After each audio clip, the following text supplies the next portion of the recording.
My YouTube channel. तो आज मैं आ गई हूँ फिर से एक नए केक के डिज़ाइन के साथ। और आज वाला जो केक है ये भी बहुत ही ज़्यादा ब्यूटीफुल सा केक बनने वाला है। तो जिनके भी अपकमिंग ऑर्डर्स हैं बर्थडे गर्ल से रिलेटेड, और जिनके खुद घर में भी बर्थडे बेबी गर्ल का जो बर्थडे है, तो आप उनके लिए भी ये केक बना सकते हो। जो बहुत ही सिंपल सा केक है बट बहुत ब्यूटीफुल सा केक बनेगा।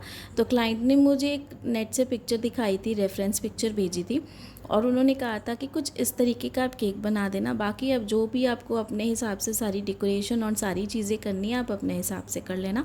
तो उन्होंने सारी चीज़ें मेरे ऊपर ही छोड़ दी थी कि आप अपने हिसाब से कर लेना। तो यहाँ पे जो केक की क्वांटिटी है ये भी 3 kg का हमारा केक है। टॉल शेप में ही हम केक को बनाएंगे। और ये जिस दिन मुझे ड्रैगन वाला केक मिला था ना, सेम डे इस केक का ऑर्डर था और इस केक को मुझे डिलीवर करना था। और जो मैंने ड्रैगन वाला केक बनाया था वो तो सेल्फ पिकअप केक था, लेकिन उस वाले केक को लेके मतलब यानी कि क्लाइंट जो थे ना केक को लेने के लिए काफ़ी लेट आए। तो उसके चक्कर में क्या हुआ ना, इस केक को डिलीवर करने में मुझसे लेट हो गया। तो मैंने सारी चीज़ें वेन्यू पे ही जाके डेकोरेट की थी, बट अब मैं आपको सारी चीज़ें दिखाऊंगी कि क्या क्या चीज़ें जो थी वो मैंने बनाई और किस तरीके से मैं लेके गई वेन्यू पे पैक करके। तो आप भी कभी अगर फॉन्डेंट डेकोरेशंस बनाते हो और किस तरीके से लेके जाना, तो वो सारी चीज़ें मैं आपको दिखाऊंगी।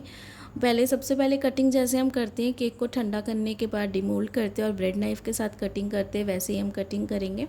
और जैसे कि रिपीटेडली मुझे फिर से इस चीज़ के मतलब जो कमेंट से आ रहे हैं कि आप सोकिंग नहीं करते हो, तो सोकिंग मैं नहीं करती हूँ। बहुत सारे रीज़न्स हैं, आप मेरे चैनल पे जाके बहुत सारी वीडियोज़ है पहले की भी और रीसेंट वीडियोज़ भी जो हैं आप उसमें भी जाके चेक कर सकते हो कि बहुत सारे रीज़न्स है जिसकी वजह से मैं नहीं करती हूँ। बट आप कर सकते हो अगर आप चाहते हो। बाकी मेरे क्लाइंट्स को ज़्यादा एक्स्ट्रा स्वीटनेस वाले केक ज़्यादा पसंद नहीं है, तो उनकी जैसी चॉइस है और जैसे मैं उनके लिए कंटिन्यूस बेक कर रही हूँ केक्स को, तो चॉइस का पता चल जाता है। तो और उन्हें वैसे केक्स ज़्यादा पसंद आते हैं, तो इसलिए मैं शुगर सिरप का इस्तेमाल नहीं करती हूँ। बाकी केक मेरा ऑलरेडी सॉफ्ट रहता है, जैसा कि आप देखते हो। मैं होममेड प्रीमिक्स के साथ भी बनाती हूँ, मार्केट प्रीमिक्स के साथ भी बनाती हूँ। और मेरा जो केक है वो आपको वाइट इसलिए लगता है क्योंकि केक को ना मैं अच्छे से यानी कि मिक्स करती हूँ, मैं हैंड विस्क के साथ ही मिक्स करती हूँ उसे, लेकिन जो है एकदम अच्छे से मिक्स करती हूँ। और साथ में 170 डिग्री या फिर 180 डिग्री सेंटीग्रेड में ही आपको केक को रखना है बेक होने के लिए ओटीजी में। सबसे पहले आप 10 मिनट तक आपको जो केक है हमारा यानी कि जो ओवन है उसे अच्छे से गर्म होने देना है। उसके बाद आपको केक को रखना है उसमें ओवन में, और उसके बाद हमें बेक करना है। दोनों रॉड्स हमेशा हमें ऑन रखने चाहिए जब भी हम बेकिंग का कोई भी आइटम करते हैं, चाहे वो आइटम छोटा केक हो, बड़ा केक हो, कप केक्स हो, कुछ भी हो ना, तो हमेशा जो है हमें जो रॉड्स हैं ऊपर नीचे दोनों दोनों को ही ऑन करना पड़ता है, ताकि जो हीटिंग है वो इक्वल लगे, केक टॉप लेयर से और बॉटम लेयर से दोनों से अच्छे से इवनली पके।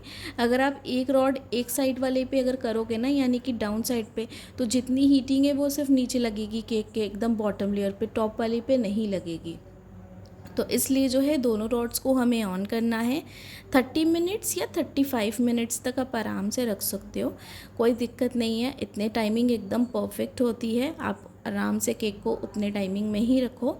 मैं हमेशा केक को ज़्यादातर 170 डिग्री में ही ज़्यादा प्रेफर करती हूँ बेक करना, क्योंकि उसमें जो हीटिंग है ना एकदम परफेक्ट होती है, टॉप लेयर बहुत ज़्यादा ब्राउनिश नहीं हो जाती है। और एक चीज़ कहूँगी, सारे ओटीजी के अलग अलग फ़ीचर्स होते हैं। तो जितने भी ब्रांड के ओटीजी है ना वो आपको अलग अलग फ़ीचर्स के साथ अलग अलग रिजल्ट्स देते हैं। कुछ ओटीजी ऐसे होते हैं जो 170 डिग्री में भी ऊपर की बॉटम लेयर को बहुत ज़्यादा ब्राउनिश नहीं बेक करने देते हैं, और कुछ ओटीजी ऐसे होते हैं कि 170 डिग्री में भी बहुत ज़्यादा ऊपर की टॉप लेयर ब्राउनिश हो जाती है। और कुछ ओटीजी ऐसे होते हैं उनके फ़ीचर्स यानी कि अलग अलग अच्छे अच्छे ब्रांड्स के अलग अलग फ़ीचर्स बहुत अच्छे अच्छे होते हैं। किसी किसी में आप 160 में भी रखोगे, 170 में भी रखोगे ना, तो केक आपका बहुत ही अच्छी तरीके से फ्लफ़ी बनता है। तो अलग अलग ओटीजी के अलग अलग होते हैं, आप फ़िलिप्स का लो, सैमसंग का लो, अगैरो का लो, ये सारे अच्छे ही ब्रांड के हैं। अभी अगैरो के बहुत ज़्यादा अच्छे चल रहे हैं, तो आप वो भी ब्रांड ले सकते हो। बट मेक श्योर सारे फीचर्स देख के, हर एक चीज़ देख के ही आप खरीदो। तो यहाँ पर सारी बातें करते करते आपको हर एक चीज़ मैंने जो है आगे एक्सप्लेन भी की। और यहाँ पे वीडियो में साथ में हम आइसिंग भी हमने स्टार्ट कर ली। ड्रम बोर्ड हमने लिया है क्योंकि केक बोर्ड पे भी थोड़ी सी डेकोरेशन है और केक जो हमें वेन्यू तक लेके जाना है, बड़ा केक है, तो हम चाहते हो कि केक की जैसे लुक है वो भी काफ़ी ज़्यादा अच्छी आए, केक का वेट भी अच्छा रहे, तो इसके लिए हमने ड्रम बोर्ड यहाँ पे यूज़ किया है। और साथ में जो है यहाँ पे चॉकलेट फ्लेवर है, और जैसे मैं कह रही हूँ कि कंटिन्यूसली अभी मेरे क्लाइंट्स को ये फ्लेवर्स बहुत ज़्यादा पसंद आ रहे हैं, तो यहाँ पे जो कैरेमल सिरप वाला सॉस है वो हम अच्छे से स्प्रेड कर रहे हैं और साथ में चोको चिप्स जो है वो हम लगा रहे हैं। तो इस तरीके से आप छोटे छोटे, अगर आपके पास चोको चिप्स नहीं है तो आप जो आपके पास डार्क चॉकलेट्स है उसे भी अच्छे से श्रेड करके इस तरीके से आप लगा सकते हो केक के लेयर्स पे। तो 1 बाय 1 जो है पूरी लेयरिंग करेंगे और पूरे केक को ना हमें एकदम लाइट पिंकिश कलर के साथ कवर करना है। तो उसके लिए आप जेल, लिक्विड कोई भी कलर यूज़ कर सकते हो। मैंने जो है वो लिक्विड कलर यूज़ किया था और ज़्यादा नहीं, क्रीम की क्वांटिटी ज़्यादा थी इसलिए मैंने 2 से 3 ड्रॉप जितना यूज़ किया ताकि कलर लाइट शेड का है, क्योंकि क्रीम की क्वांटिटी ज़्यादा थी। अगर आप छोटा केक बना रहे हो तो क्रीम की क्वांटिटी अगर कम है तो आप पहले 1 ड्रॉप डालना, अच्छे से मिक्स करना और उसके बाद आप देखना कि आपको कितनी रिक्वायरमेंट है और कलर की, फिर आप उसके हिसाब से कलर को ज़्यादा कम एडजस्ट करना। तो यहाँ पे पूरी लेयरिंग हमने अच्छे से कर ली है। जैसे हमने यहाँ पे बॉटम लेयर को कवर किया है, सेम हम जो है ऊपर टॉप लेयर को कवर करेंगे। और ये वाला जो टॉप वाला लेयर है ना, वो हमारा वनीला स्पॉन्ज हमने बनाया था। तो वनीला स्पॉन्ज जो हमने बनाया है उसे हम सिंपल वनीला ही रखेंगे, यानी कि सिर्फ क्रीम के साथ हम डेकोरेशन करेंगे और उसमें मैं थोड़े से ना वाइट चोको चिप्स डाल दूँगी, क्योंकि बॉटम लेयर पे यहाँ पे यानी कि जो चॉकलेट बेस है इस पर हमने चॉकलेट चोको चिप्स डाले, तो वनीला वाला जो स्पॉन्ज है ना उसमें आज मैं जो वाइट वाले चोको चिप्स है उसे डाल दूँगी। और सेम तरीके से जैसे हमने इस केक की हम आइसिंग कर रहे हैं और पूरा केक को अच्छे से कवर कर रहे हैं क्रीम के साथ, सेम हम बॉटम लेयर को भी कवर करेंगे। केक का जो प्राइस है वो मैं आपको वीडियो के एंड में बता दूंगी, आराम से जो है वो अपनी प्राइसिंग अपने हिसाब से कर सकते हो। केक की जो भी आपके केक की क्वांटिटी रहती है, अगर सेम केक बना रहे हो 3 kg का और अगर आप हाइट सेम रखना चाहते हो तो जो डिस्क्रिप्शन में आपको मैं मेजरमेंट दे रही हूँ, डिस्क्रिप्शन में आपको केक टिन, केक बोर्ड्स की मेजरमेंट दे रही हूँ, वो एकदम परफेक्ट है। अगर आप सेम तरीके से बनाओगे ना तो आपका केक एकदम परफेक्ट बनेगा, सही बनेगा, लुकिंग उसकी काफ़ी अच्छी आएगी। और आज वाले केक पे मैं जो भी डेकोरेशन कर रही हूँ ना, ट्रस्ट भी बहुत ही ज़्यादा सिंपल है। मैंने जितने फ्लावर्स कटिंग की हैं सारी फ्लावर्स कटर के साथ किए, जो फॉन्डेंट वाले फ्लावर्स कटर आते हैं ना उसके साथ किए, और कुछ मैंने हाथ के साथ जो किया है वो सारी चीज़ें आपको दिखाऊंगी जो आपको बहुत पसंद आएंगी। लेकिन मेन बात होती है कि केक को आप डेकोरेट कैसे कर रहे हो, किस तरीके से कर रहे हो।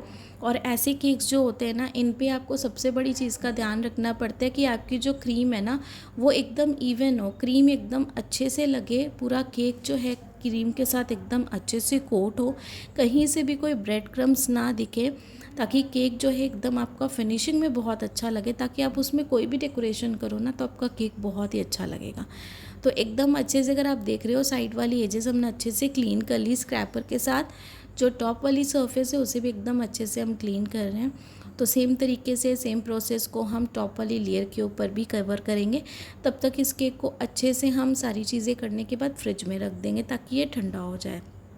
और इस केक को मैंने नेक्स्ट डे ही बनाया था, सेम डे, यानी कि जिस दिन केक था उसी दिन इसकी मैं आइसिंग कर रही थी। ड्रैगन वाला केक तो मैंने रात को बना लिया था, बट इस केक को मैंने सेम डे ही आइसिंग किया, तो मुझे ज़्यादा प्रेशर नहीं पड़ा, क्योंकि रात को ही मैंने ड्रैगन वाला केक जो था बड़ा उसे आइसिंग करके रख दिया था फ्रिज में, और इसे मैंने सेम डे ही अच्छे से जो है इसकी आइसिंग स्टार्ट की। तो ये हम वेन्यू पे पहुंच गए, और वेन्यू पे अगर आप देख रहे हो ये मेरे पास बॉक्स है, इस तरीके के मैं कार्डबोर्ड वाले बॉक्स आपको बोलती हूँ। इसमें मैंने ये सारी चीज़ें जो है अच्छे से बना के रखी। फ्लावर्स जो थे ये मैंने कटर के साथ कट किए, हाथ के साथ मशरूम बना लिए जो बहुत ही सिंपल है। साथ में इस तरीके से ना ये मैंने ग्रास कटिंग की, अगर आप देख रहे हो रफली मैंने ग्रास कटिंग की है, और फ्लावर्स को मैंने इस तरीके से ना बीच में स्टिक लगा के लगाया था। और इसके कॉर्नर्स पे यानी कि बॉटम लेयर पे ना इस तरीके से हम पूरे के पूरे ये जो ग्रास हमने बनाया ना रफली इस तरीके से कट किया, तो इसे हम लगा देंगे। और इसकी कोई भी ऐसी अलग से डिटेलिंग नहीं है कि आपको मैं बताऊं।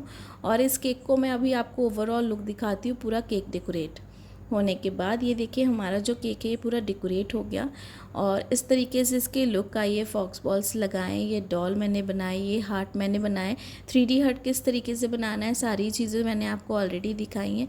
ये फ्लावर्स काफ़ी सिंपल है, इसे मैंने इस तरीके से बनाया था। क्लाइंट ने मुझे कहा था कि एक रेनबो जो है आप साइड में लगा देना, तो रेनबो हमने एक साइड पे लगा दिया इस तरीके से स्टिकर।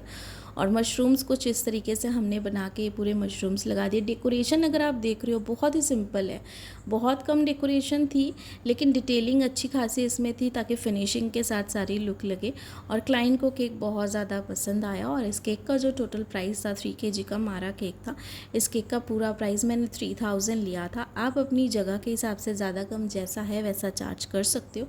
बाकी आई होप कि आज की केक वीडियो आप सबको पसंद आई होगी तो सब्सक्राइब ज़रूर करिएगा। चैनल को सब्सक्राइब करना बिल्कुल फ्री है, तो जो भी मेरे चैनल पे फर्स्ट रहे हो तो चैनल को सब्सक्राइब करिएगा, लाइक करिएगा, शेयर करिएगा और ढेर सारे कमेंट्स करिएगा। आप सबके कमेंट्स से मुझे बहुत ज़्यादा मोटिवेशन मिलती है और ऐसे ही आप सब मोटिवेट करते रहिएगा ताकि आगे और अच्छे अच्छे केक के आइडियाज़ जो है वो आप सबके साथ मैं शेयर कर पाऊँ और आप भी एक अच्छा सा एक्सपीरियंस ले पाओ और मैं भी एक्सपीरियंस ले पाऊँ। Thanks for watching.